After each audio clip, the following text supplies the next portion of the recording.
Yeah, Navot, Yes, hear me. we can hear you, but I think that everybody should mute themselves because I have interruptions. Okay. So, all right. So, nope. Navot, everything is set. I think this is recording. It's perfect. Thank you so much. Okay, so we're going to talk about today about the way to find arguments for some strange reasons, specifically why some people are unsure of themselves in terms of finding arguments for a debate. I think it has to do with the fact that all of you are very serious academics and you don't feel that you can say things unless you have the qualified or the right credentials to say certain things, which in debate is not necessarily the case, because in debate, we usually make arguments that are common sense that everyone can make, and you don't need to have a PhD in social sciences to make the case against or for banning alcohol. So what we're going to talk about today is a way to find an argument, at least 2 to 3 to 5 arguments in any motion that is given. And we're going to go through the slide. I'm going to try to do something differently because this is the first class that I teach on Zoom. I'm going to try to have less interactions with the audience, even though this is something that I prefer, and then just try to keep all of your questions in between, to keep all our questions aside until the end of the session. Okay, so we'll try that. We'll see if I manage to stick to my plan. I usually don't, but I'll try to do that. If that works, great. If not, we'll try to do something differently next week. Okay? Varia, before you begin, is there anything you need from this user as a host? No, I do not need anything more. Thank you, Michal. Great. Okay, so we're going to start talking about a way to find arguments. This is my pretty presentation. This is a guy with, that's trying to find something. So we're going to talk about how to find arguments or ideas for arguments in any debate. And we're going to talk about 3 general ways. There are probably more ways than these 3, but these are the ways that I'd like to talk about today, and hopefully they're going to be useful for you in the next session. So the first way to find debates is by just looking at the words of the motion. Second of all, there's 5 questions that you can ask yourself. And finally, you can talk about clashes. We'll talk a little bit about what our clashes are in a debate, and then hopefully that will be useful for you. So we're going to start, we'll start by chatting about looking at words. Every motion in a debate starts with this house, something, something, something, something. And words in a motion are rarely, and I'd even say usually and always, have a significant meaning to them. And they're not used just randomly. It's not a literary, book or a story that just uses words to make things pretty, but rather every word weighs and carries a meaning that is unique to this motion, to this topic. So what we'd like to do in every motion is try to identify the keywords in the motion and then just ask why for each of these words, and then think from both sides of the aisle. And we're going to try and do this with the following motion. I chose the most boring motion I could have found. This is a motion, I will say in a very straightforward manner, I do not enjoy. It's not interesting. I don't care about motorcycles. I don't care about banning things. Motorcycles are silly. And if I ever had one, it would be pink with white polka dots. That's what I would have. But this is a motion. And for some reason, you've been given the motion, this house would ban motorcycles. And what would usually happen in a debate setting is that all of you would stare at the motion and say, Varia, this is weird. Why should we care about this? And I'd say, yes, this is a weird motion, but you have no other choice but to try and find arguments within it. And if you remember, we're now going to look at the specific words in this motion and try to find arguments for that are stem from each of the words from this motion. So there's basically, specifically in this motion, it doesn't have many words, but it has enough words for us to find arguments. So the first question we can ask, why should we ban motorcycles? I'm gonna to do my thing anymore. And I'm just gonna try to ask you guys, why should we ban motorcycles? And let's try to think from both sides of the aisle, in favor and against. Why is it banning motorcycle? Why do we have to ban? Why is banning the right solution for this? Dangerous. Yeah, it's dangerous and people can die because of accidents. So these are very good ideas, except they don't answer the question of banning. They answer the question of why we should ban motorcycles. Do you see what I'm saying? Well, we should ban motorcycles because motorcycles are very dangerous, which is the second point that I mentioned here. But the first question I'd like to ask is, why should we ban? Why is a blanket ban policy the right way to approach this issue? People are bad drivers? It's different from banning. You spoke at the same time, so I could hear you. Restriction is different from banning. Yes, restriction is different from banning. So why should we ban? Zero tolerance for motorcycles for some reason. Oh, I agree, but why should we have zero tolerance? This is a pick and choose sides. You have to, defend banning motorcycles. So why should People we ban? can't be trusted to drive properly.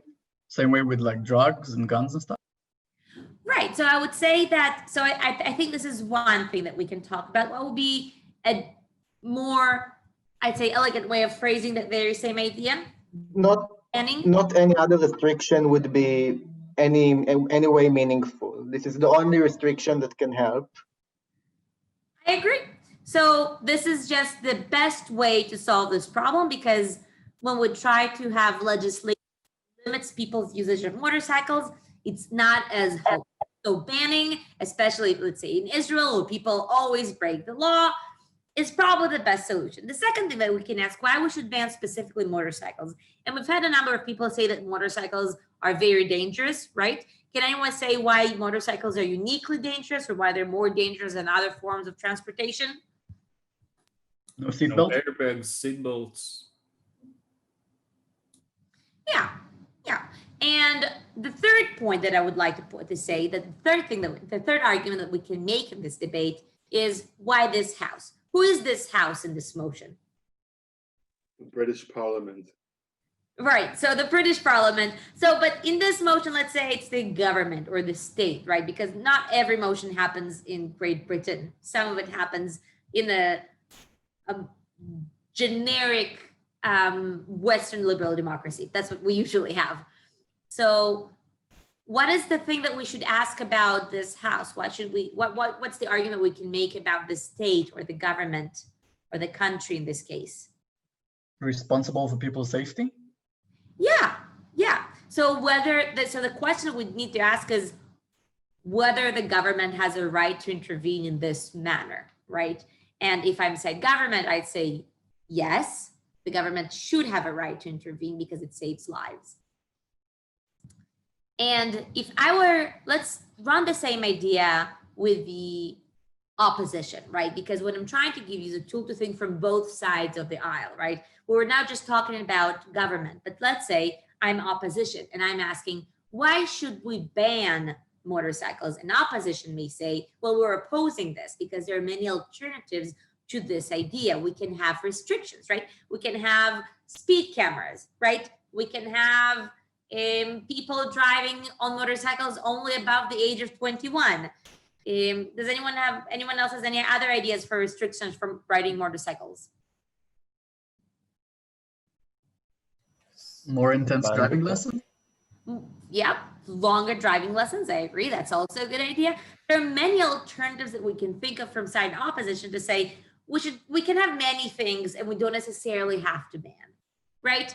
So then opposition would say, why do we not want to ban specifically motorcycles? And I wrote on the screen one of the arguments, but there are many arguments that can stem out of this question. Why don't I want to ban specifically motorcycles?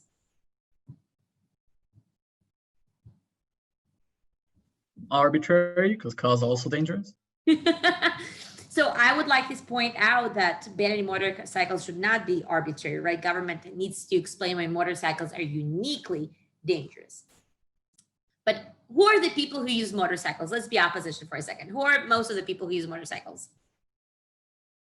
The hospitals use motorcycle to save lives and move much Right. quicker than other cars. Yeah. And who else uses motorcycles? People in, Delivery people, right? Who else? only people who don't want to be in traffic or stuff like that, or don't afford themselves to buy a car because it's cheaper. Or Right. So I can say that motorcycles, if I'm opposition, have specific benefits that are unique to some subgroups of people. If I understand correctly from the characterization of this group of people we talked about, they are usually young people or health officials, right? And these are two groups of people who tend to be more financially or more important if they're health officials, or more financially or less financially well off compared to the rest of the population. And then all we have to explain is why these are the groups of people we don't want to harm. And then from opposition, we're explaining why motorcycles are unique in the way that they provide transportation to a subgroup of people who do not have any other possible means of transporting themselves to some areas, right? So this is like in favor and against gov and op. And then finally, what would be the arguments from opposition in terms of why the government does not have a right to ban this? Other than what you wrote on the presentation? Also can be in addition to, but also what I wrote, if you can explain it in better terms. People have a right to right of movement, and the government should uphold people's rights instead of banning them. Right. And Irat said that the government should not ban rights, but only allow them. Can anyone try to attack Irat's argument from government? Why does a government need to ban this right or limit this right to this extent? It's literally my position from the last debate.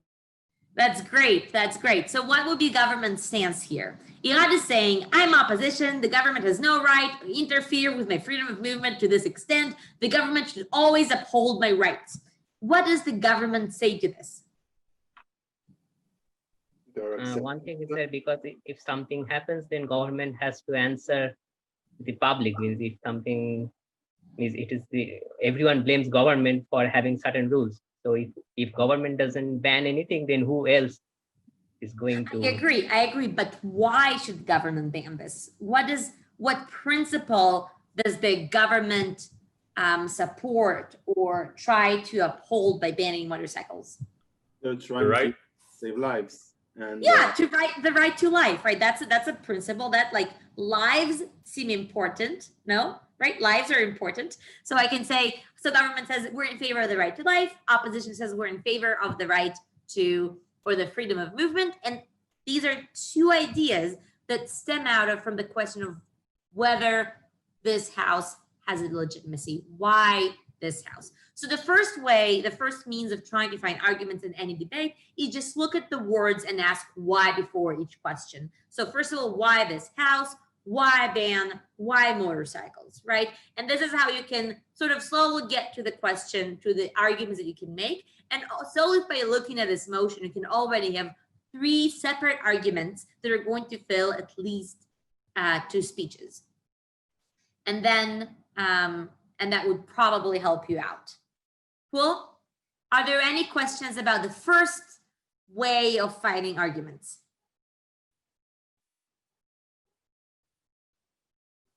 No. Yeah, I have one in relation to your example.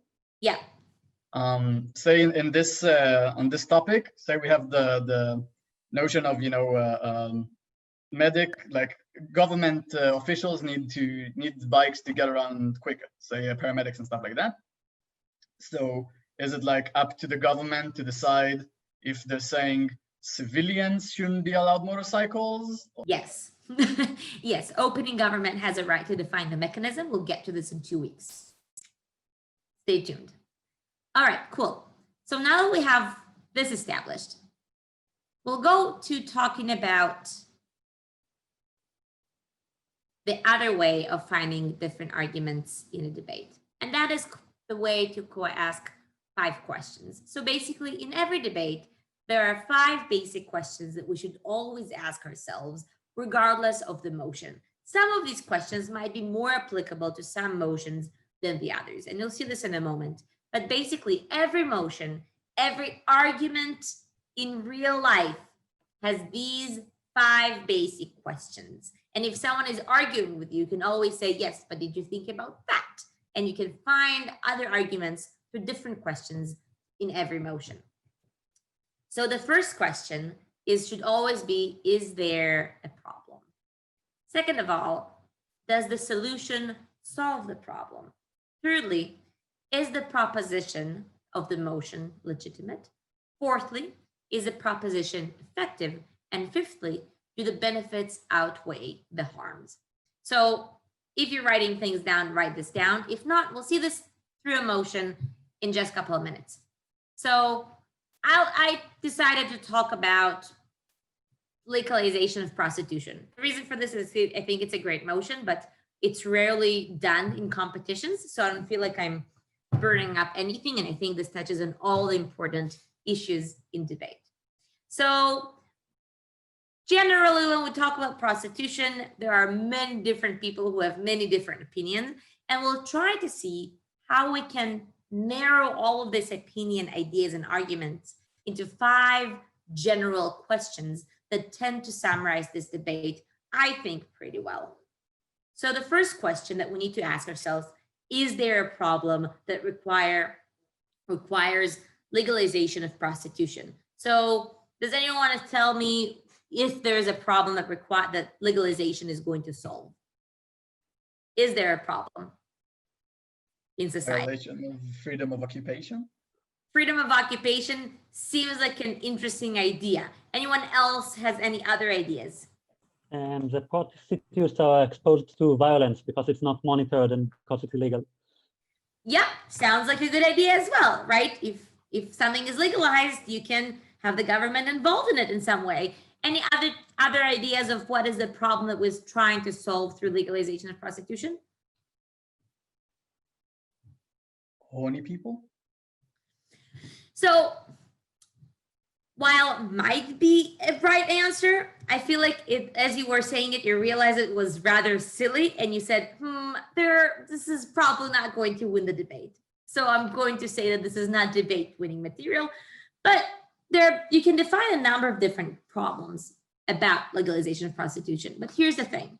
Each debate is going to range differently depending on how you define the problem. However, I will say that almost every debate, very few debates don't, have a problem that needs to be talked about, right? Because if I'm opposition, I'm going to say, I don't think this is a problem. I don't think a lack of legalization of prostitution is a bad thing. We are not legalizing drugs, and we're not necessarily saying that it's a problem, right? There's a debate going on about this.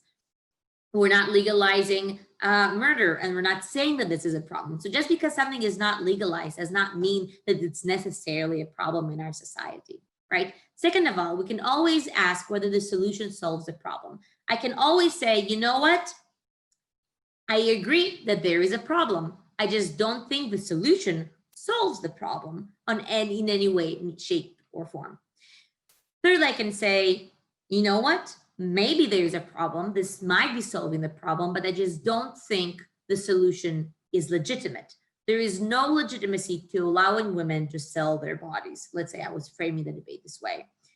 Fourth, I can say this is simply not going to be effective because you might solve this problem, but you're going to have many different harms stemming out of it. And finally, I can say this might solve the problem. There might be some effectiveness, but there are many more harms that are going to outweigh this. And let's look at the type of answers I found that we can talk about. Again, this is a very wide debate. There are many more arguments that I've written down in the presentation. So if you have something interesting or unique that is not horny people, I'd like to hear your ideas. So first of all, government says that there is a problem. Opposition says that there is no problem.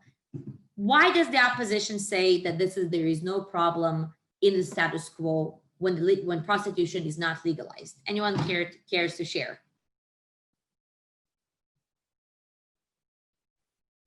Society is functioning as is. broad statement, yes, but also define functioning, right? But you can say, I just don't think this is a problem. But here's what, we're talking about defining arguments, and that means that you have to structure this idea into an argument. So what would be the argument that says there is no problem? How would you title this argument for this motion?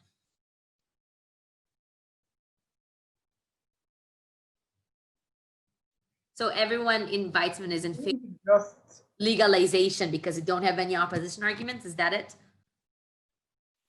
isn't saying that we don't want to allow it, actually is saying that there is no problem. Well, but you have to give a reason why. Remember, we talked about argument structure, so you have to have a rationale. Why is this true? So, I mean, I think that the fact that it's not a problem, it's the same answer for why is it not legitimate. not necessarily, not always, because if I were opposition, I would say, we don't need to legalize anything. I think the free market is working fine. These women do as they please. Every time the government intervenes, I'm running like a right-wing case here, right, libertarian. Every time the government intervenes, it ruins the market. There should be no interactions between the government and this from the government within this market. This is a stupid idea. Every time the government tries to mandate work rights and things like that, everything becomes worse. And we're going to have a worse off situation. So there's no problem. There's no problem to solve. Nothing terrible is happening, and so on. Again, this is an argument. Someone can disagree with you. And I would say specifically, it doesn't really hold, because the government is like interfering with this market because it's illegal.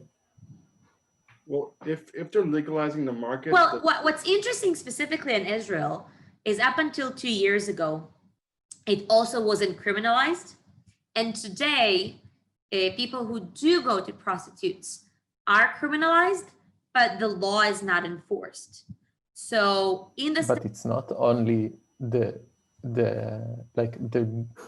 people that go to prostitutes. So there is a law that criminalizes the usage of these services, but I would argue that other than having this law, it is not being enforced. The number of mostly men, there are some women as well, who have been brought to court because they've used these services is negligible. Oh yeah.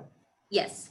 But even your argument was actually saying that the harm is outweighed the benefits. And you didn't say there's a problem. You said there is a problem, but if we'll do it, it will cause more harm. No, I'm saying there is no problem. There is no problem to solve. These women are doing great. They don't need help. They're doing great on their own. There's no need to legalize anything. But if there's a question about legalizing, it means that right now it's non-legal. Well, it just means that there's no law about this that makes this a legal activity, right? So it is legal. So it's not written in the law.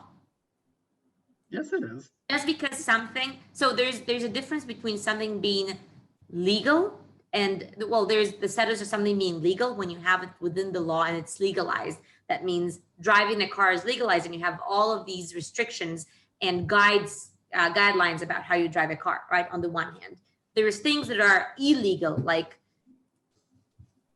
cocaine, right? And then there's all these things that are in between that are not legalized necessarily, in the sense that there's no laws about them, but it's not illegal either. So for example, drinking tea isn't a legal activity because it's not within the law, but it's also not illegal because there's no law banning it. And there's a lot of things that are sort of like this in between that might be like gray area. I think tea is a bad example, right? But let's say guns is a very good example because this is a weird information, I know. There's a wide range of types of guns that you can use in Israel legally. There's some air guns that private people are allowed to own. And no one cares. No one says that you can't own this gun. There's all these guns that people can own only if they go to a shooting range and they have a license. And then there's all these types of guns that are like in the middle, that they're not within the law. No one talked about them from a law perspective, right? No one put them in a law book.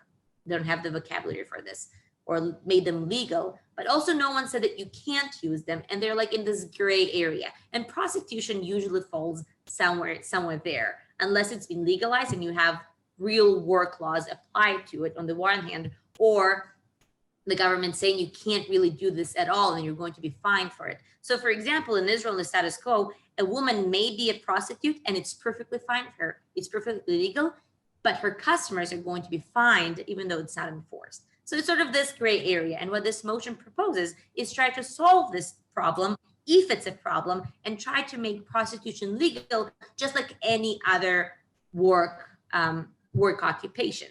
So this is the very small change this motion is proposing. So let's say that government says that the problem is that there is a big problem, that these women's worker rights are not upheld. Opposition can say that one, this is not a problem because they're doing perfectly well and it's not an issue. Or opposition can say, you know what, this is not there is no problem in terms of these worker rights. We just don't think these women should be doing this at all because it's a morally reprehensible issue, and that's not the problem that we're talking about. But there's different ways opposition can approach this very subject. So if there's anything we can conclude from this conversation we've had, is that we had many different ideas just by discussing whether there is a problem. And the goal of today's session is to try to find as many arguments as you possibly can. So the first thing you can always ask yourself is whether this motion proposes a problem. The second thing that we can talk about, the second question we can ask ourselves is, does the solution solve the problem? So obviously, side government is going to say, yes, legalization is going to ensure the best workers' right, assuming the workers' right is the problem, right?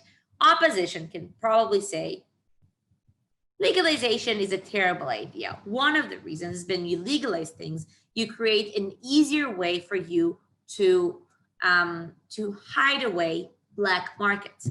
So we know that sometimes when you have a legal road somewhere, it's easier through the paperwork to hide illegal activities. I think money laundering is the easiest example, when the mafia pretended they had laundromats. Well, in fact, they were trying to laundry money from their illegal activity. And it's way easier to hide black markets and selling of women underneath a fake lawful facade of, for example, sex work. So there is a question of whether the solution solves the problem itself that is being presented by side government, if the problem exists at all. Do you guys understand the second point? Whether Not exactly, I think. Okay. Because what you're saying here is that it doesn't solve the problem because it would allow for black markets. So say sex trafficking, like human trafficking, stuff like that. But your motion is about like occupation rights of prostitutes. And the real prostitutes will still have their occupational rights. And, you know, people are being trafficked and such, but they're different people. It's a different point. So you can frame it that way, but I would point out that we decided that this is about workers' right. But if you actually look at the words, it talks about legalization. So I can take this debate into any direction that I'd like. Do you understand what I'm saying? So this, if I were making this debate, I would not talk about workers' right. I would talk about the choices of women. And I would probably say, if I were opposition, that women who end up in prostitution never quite made the choice, that most women who do work in the profession ended up there against their best wishes and their best intentions and their autonomy. And that means that by legalizing this, you're basically putting the abuse of women into a legal framework that makes the society perceive them as women who made a choice, and this is something they want to do while they're suffering moral and physical abuse on a daily basis. But it really depends on how you choose to frame the problem of the debate, right? And we're just trying to find different ways to find different arguments for a specific motion. So I understand your point differently. I thought that you mean that because there are going to be women that are legalized, it will make it easier to the non-legal. Okay, you're very broken up. I don't know what you just said. So could you please repeat that? Do you hear me now? Well, I hear that you're speaking, but it's very difficult to make sense of the words because they're very broken up. Okay. You might try typing. That might actually be beneficial. So I can always say that the solution doesn't solve the problem, that it is not effective in solving this specific problem. And if I say that the solution is workers' rights, I can also try to say, and I'm trying to address Yarad's question in a more specific manner, I can say governments make a terrible job of legalizing and ensuring workers' rights because the politicians don't understand what workers' rights actually are because they've never worked in this line of jobs in their lives. So the likely outcome of the legalization is terrible workers' rights are not going to be beneficial for these specific types of workers. And that would result in a worse off situation because the solution, legalization, does not necessarily improve workers' rights. So hopefully, Ira, does that answer your question? So you're saying that almost all jobs need to be like delegalized? You know what? If I were opposition and I was running, you know, a libertarian case, I might. This is the great fun and debate that you can just take your logic to the extreme. And as long as you're consistent and you prove all your burden of proofs, you can have real fun with logic. So I ran very libertarian cases and also some Marxist cases, depending on what side of the house I was. So I think this is part of the fun of the activity. So we can always have to talk about whether the solution solves the problem. Thirdly, there's a question of the legitimacy. And I think I hinted to this in the beginning, because that government can say these women make a solid choice. There's no reason for their choice to be illegal in the government. Opposition can always say, listen, women who end up as prostitutes or escorts didn't really make the choice. They don't want to be there. And by legalizing their activity, you're just perpetuating the abuse they've suffered up until that point. And there's really a principal question there of whether these women actually ended up making this choice. Are you guys following what I'm saying? Can't see faces. Some faces follow, some faces don't have their cameras on. So I guess that's the case. So yeah, Dror, are you helping me out verbally? Reactions. I tried not to interact, but it's really impossible. It just feels like I'm talking to myself. I'm trying to figure out, like, if I was the government, could I start by framing and saying that we still want to help women get out of the cycle, but meanwhile we should legalize it? Or I'm still trying to understand what's there in the game. I think that you can. I think there's a number of ways to talk about this. And in fact, you're talking about my final way, the two final points of how to find arguments. So hopefully I'll answer your questions in a second. So secondly, there's a question of whether the proposition is effective. And there are many other things that we can talk about legislation. Usually there's more than just one way that affects society than just solving of the problem, right? You can say, listen, the reason I want to have this legalization, not just workers' rights, but also to make sure that these women, for example, stigmas on them in society, and that seems like an important thing to have. I can say that the other positive things that comes from this is taxation. I don't think it's a good argument, but for some reason, I'm sorry for the stigmas, usually men make it.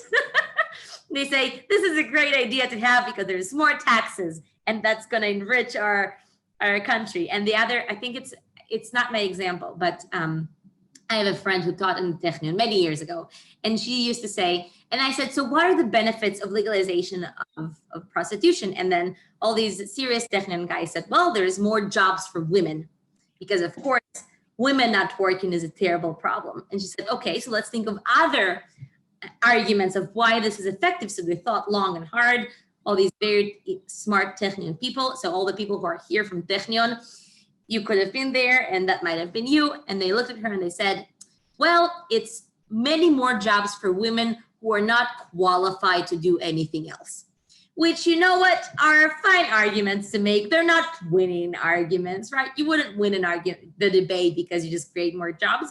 You can create other jobs elsewhere, but it's an argument, and you can say this has some effectiveness. So if you're struggling for things to say, you can always say, what other positive effects does this have on society? If I were opposition, I would probably say that normalization of this type of, I would say, I'm not sure if activity is the word, but the normalization of this occupation creates a sense of false security, and society thinks that these women are fine, whereas in reality they're not fine, and you're putting a band-aid on a much bigger problem.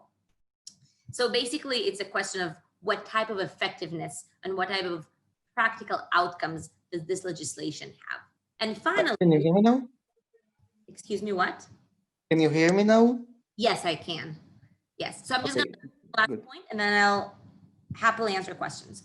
So the final point is, do the benefits outweigh the harms? Because if you guys are smart, and I think that all of you are pretty smart if you've gone so far in your academic career, I think you realize that you can't win everything. You win some and you lose some. And this responds to something Drol said, because eventually, obviously, some women made a choice to be prostitutes, and this is their choice of occupation of choice. Obviously, some women were coerced and were sex trafficked and sold into sexual slavery. And it's obvious that the first group are women that we can assumingly respect, and the second group of women are women that we should probably save from the pit of their life, right? And it's the question isn't necessarily who is right and who is wrong, because each side is right in their own way.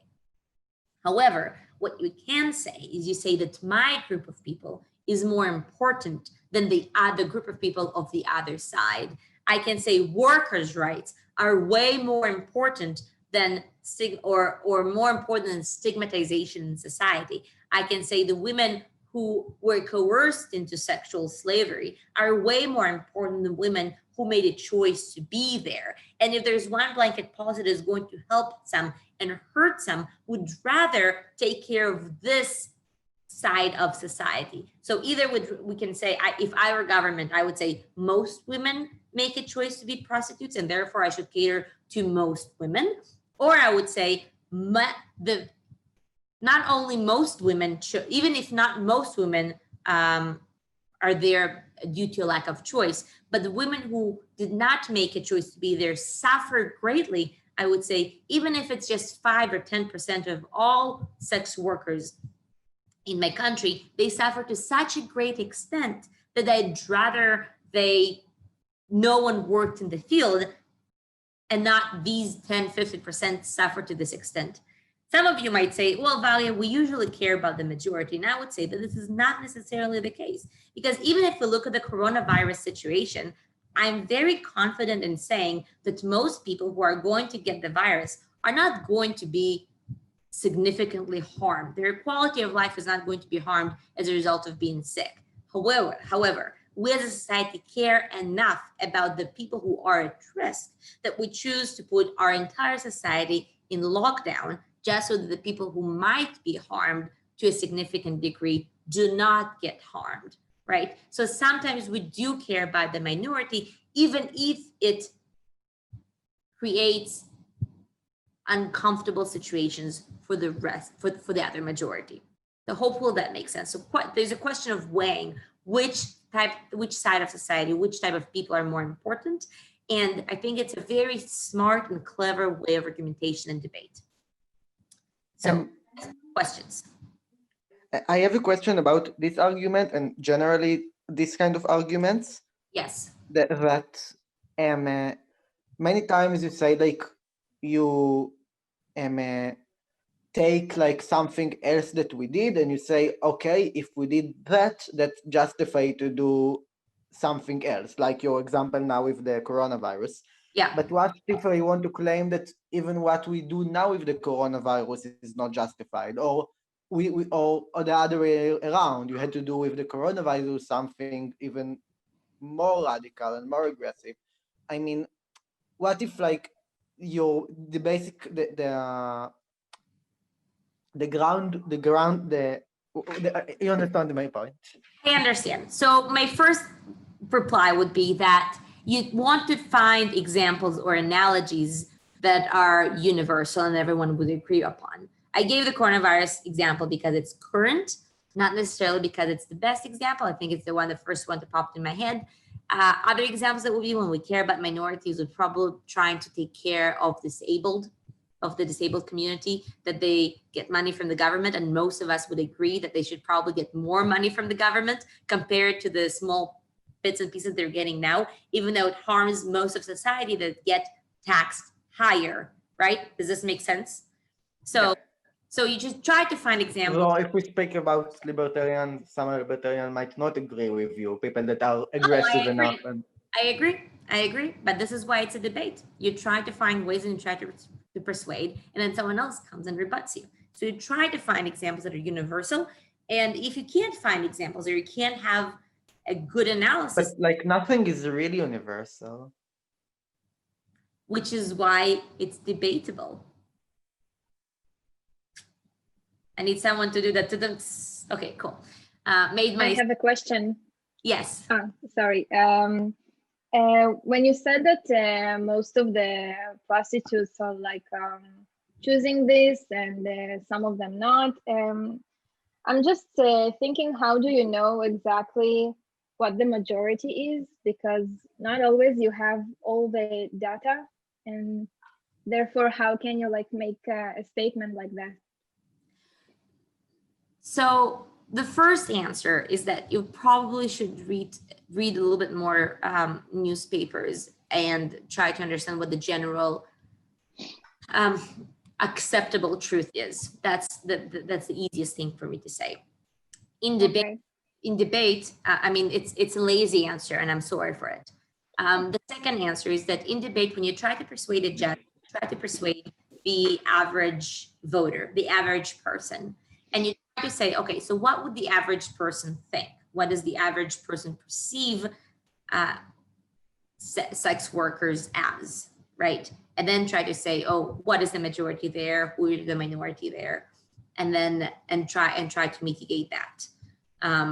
That's my second answer. And finally, I think sex worker is not a great example because there's very little there is low data on this subject. It's a very difficult population to poll. It really is. And one of the biggest criticism of every research done on sex work is that it's usually done on the women that are easiest to find, and usually these are the lowest, grade escorts that they don't have good clientele and that haven't arrived there by a lack of choice and knows what everyone else is doing. And that's also a good question of how do we know? And I think this is part of the debate. I think it's a question of how many women belong to which part of. So how can you use this to argue with the opposite opinion? Yeah. To say you don't really know. Yep. Absolutely. Okay. Yeah, definitely. I will say that personally, as Varia, just to be clear, I don't think sex work should be legalized, just as Varia. But I think this is a very debatable topic, and I've defended both sides of this motion multiple times. And I think both sides of the motions can be won. But if you'd like to have a personal opinion, I'd love to meet you for a beer. I am somewhat passionate for some strange reason about this. But within a debate world, there's both ways that you can approach this. You can approach this from either one of the directions, and I think it's fun. One of the things I enjoy about this activity. So let's go back to the final way, and I think the most fun way to actually talk and find arguments, and that's about clashes. I think if you some of the debates that you've debated by now, look at the pictures, they're fun. So some of the debates that you've already done, maybe some of the judges use the word. So basically, clashes are points or things of arguments or general ideas that most of the room disagrees on. And I'm going to exemplify this.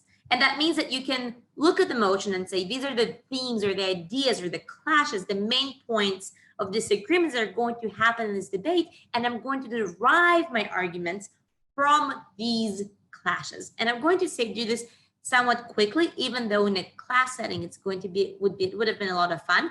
And this is a great motion that we also rarely run, which is this house would enact capital punishment. Capital punishment means that we kill people if they do bad things. Cool, just for whoever doesn't understand. I like morbid motions. They're a lot of fun. So let's do something very quickly. I've outlined the most frequently said arguments in favor and against capital punishment. And they appear now on the screen. So usually side government says the first argument that most people say is that we should enact capital punishment because some crimes are so severe that they deserve such a severe punishment, right? And that would, like, as a gut feeling, most people would say yes. You know what? If you're a mass murderer and you also rape and you also kill and you also do weird things with the bodies, you so bad. I mean, you don't deserve human life, right? Is there like a large agreement that this is like a feeling that, or an argument that you can make? Yes, so good, bloodthirsty people here, great. And then the other thing that usually happens is that you say, well, Dotan doesn't necessarily agree. Fine, Dotan, you're a special person who is against capital punishment. Right. So see, I look through your faces so I know who's with me. I think there is another argue that can be used by the government. That, let's say they, instead of being sentenced to death, they are being sentenced to prison. They do like interact with other people in the prison, and the other prisoners, let's say the one who did lesser crimes, can suffer, can be murdered, can be raped, can be whatever by those people. So while this is an interesting argument, usually I taught debate 3 times in prison, in the maximum security prison in Israel. It was a lot of fun. I encourage you guys. And my friend who brought me there said, Varia, don't look these people up until you finish the program. Just don't look them up. And I didn't. This is one of my best experiences in debate. They loved me. They were so happy that a lady came in to talk to them. They were all men, and they were so kind and nice. And they thought everything I said was the best thing ever. I felt like a celebrity. And then I came home and I Googled their names, and most of these people were either rapists or murderers or both. And I was horrified. There were very nice people in prison. And I will say that the prison environment usually, one, separates people according to their crimes. So it's not that innocent people sit, or like thieves sit with murderers. This is one. 2, most people who are in prison are under constant surveillance and are very rarely alone, even when they sleep. And 3, most prisons, especially in the West, other than America, are concentrated on rehabilitation. And that means that usually people are largely discouraged from such acts. So while this is an interesting argument, I don't think it's necessarily the most important one, because murderers are going to hang out with other murderers. And I'm not sure how much more morally corrupt that can get them. But I think it's a good argument that might be made. Not sure it's a winning one. I didn't write it ahead of time on my slides though. So, okay. Hanan, do you forgive? I do, yes. Thank you. But you now also heard my prison story, which is fun. All right. Yeah, I did, yes. Yeah. So the other thing that sometimes government says is that victims deserve closure, right? If my family member was murdered, or someone tried to rape me or attempted rape, I would like to feel like this person is no longer alive to continue doing this heinous act, right? This makes sense as an argument? Yeah. I have an argument for the government. Yes, go for it. There's an economy aspect to it, I guess. You could also say that. It's very hard, but you can say it. While I agree, I will say that while I was reading on the American elections, one of the reasons Kamala Harris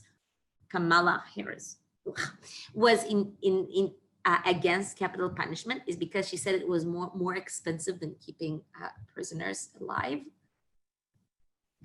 I think it's only in the US. I don't think it's I've heard it, but it doesn't. I don't think in China I'm just going to make a blanket executions statement are so expensive. Yes, that financial arguments are not helpful in winning debates, because I don't know how these things work.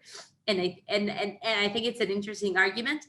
I don't think it's the best way to because of fun facts like I just gave you about Kamala Harris, who is an interesting lady. Okay. Yeah, but isn't it I about think like that your what happened? argument. Okay, guys, I don't have a lot of time. Weizmann gave me just 1 hour for the session. So I go on very quickly and talk about the other things. So then we say, well, some people just don't deserve to be part of our society, and we should separate them from our society forever. And finally, you can say, and there's 2 more things that you can say: the severity of the punishment will deter future crimes. That if you kill someone and you execute them, no one else will ever do their act again, or fewer people will do their acts again. And finally, you can say, listen, these people are incapable of rehabilitation. If you want rehabilitation, people who are capable of murder are probably not them. And then the opposition can say different arguments. They can say no one has the right to take away someone's life. I agrees with that, right? Am I right, Dotan? Do you agree with this? Right? No one has a right to take away someone's life. Yeah. Dotan is a pacifist. Stan, probably not. I don't know. I don't want to put words in your mouth. Kind of. Say criminals don't operate under the assumption that they will get caught. So the severity of the crime doesn't deter them. It's an interesting case to talk about. Thirdly, can say criminals should have an opportunity to repent and get rehabilitated. Anyone who resonates with this argument by a raise of hands, just hands, don't speak. We don't have time for chatting. Some people, yep, I can see some loving people here. Dolev, you're one of them. I like you more. You can say that a death sentence isn't the best way to console a victim. And you can say a life sentence incapacitates a criminal enough to ensure no further harm to society, right? If you want to separate them from society, you don't have to kill them. So these are the general ideas that we can, of course, there's more arguments. Some of you have said some of these arguments. I would love to hear your thoughts on this more. But the general idea is you look at all these arguments, you say, okay, so how can I split this debate into themes? And you go like this. I color coordinated this. How cool is that, you guys? So if you look, the black goes with the black. It's the same argument. It's the mirror arguments of the, it's the mirror sides of the same argument. So some crimes are so severe, they deserve such a severe punishment is a mirror argument of the idea that no one has a right to take away someone's life. It's a principal argument about whether there is the reason to take away someone's life or not. The orange one talks about the deterrence. The green one talks about whether it's about separation from society and so on and so forth. And if you look this up, you can see that this whole debate is separated into clashes, which are retribution, incapacitation, deterrence, rehabilitation, and the principal case that is just separate to this motion. So what we can say when we try to find arguments, you can say this debate is likely to have these themes because this is a debate, for example, about the justice system. And these are the themes that tend to be part of the justice system. So if I look at the motion, if I go back to enacting capital punishment, you can say this is about the justice system, this is about human rights, this is about the right to life. And these are the general clashes we're going to have. As a result of this, I can foresee the clashes and try to derive my arguments from these very clashes. Every debate is going to end up being about two, usually two, sometimes three, in very rare occasions 4 clashes. The reason there's no more clashes is because we don't have enough time to talk about more topics in a debate. But that's basically it. So there are 3 ways to talk about, to find argument in a debate. First of all, you just look at words in a motion. You ask the question why before each word. Second of all, you ask 5 questions, which are, is there a problem? Does the solution solve the problem? Effectiveness, legitimacy, and weighing out the benefits. And thirdly, looking at the clashes. You look at the motion and you try to identify the biggest issues or the biggest things that the debate is going to clash upon and try to derive arguments from that. Are there any questions about this? How big is the role of the first person in establishing what are those three like different ways of making the argument shapes the debate? Like if I am the first person and I want to go on one of the 5 questions, like, is this necessary? Then does that mean the whole debate is going to be about, is this necessary? I mean, I'd advise each speaker to have 2 arguments. I will say also that each one of these ideas that I gave you, from each one of these questions, you can derive between 1 to 3 different arguments. So just because you chose one of the question, that does not mean that you have exhausted all the arguments that stem out from this question. So that's number 1. And number 2, try, if you're the first speaker, if you're prime minister, we're going to talk about this in 2 weeks, I think. You should probably talk about all the questions to make sure that you cover all the ground in debate, but that's in 2 weeks. Okay. Okay. Other questions? Varia, can you hear me? Yes. I just wanted to ask, when we are talking about saying, for example, the majority of people are doing this, and then, no, wait, let me rephrase it. If the government is saying, oh, majority of people are doing A, and the opposition will say, no, it's not true, then how do the, like, shofet decides how to deal with that? You know what I mean? What the judge does is they look at the reasoning and they try to say, well, did they explain why they think the majority does this, or did they explain why the majority does this? And it's all about. It will still be valid to say, like, just if I'm the opposition, it will still be okay to say to the government, like, what you're saying is not true. It's not the majority. Yep, but you probably need to have a reason why it's not the majority. Okay, thank you. Yeah. Other questions? Is it legit to bring up the clashes, say, as the opening government? I know you said we haven't learned it yet, but like. Yeah, absolutely. I think a good opening government talks about all the important clashes already in the first speech, but we'll talk about this in 2 weeks. But then like no time for like arguments. I think the clashes are the arguments. Okay. Okay. 2 weeks, Irad. Stick around. Other questions? Okay, I think that concludes our session for today.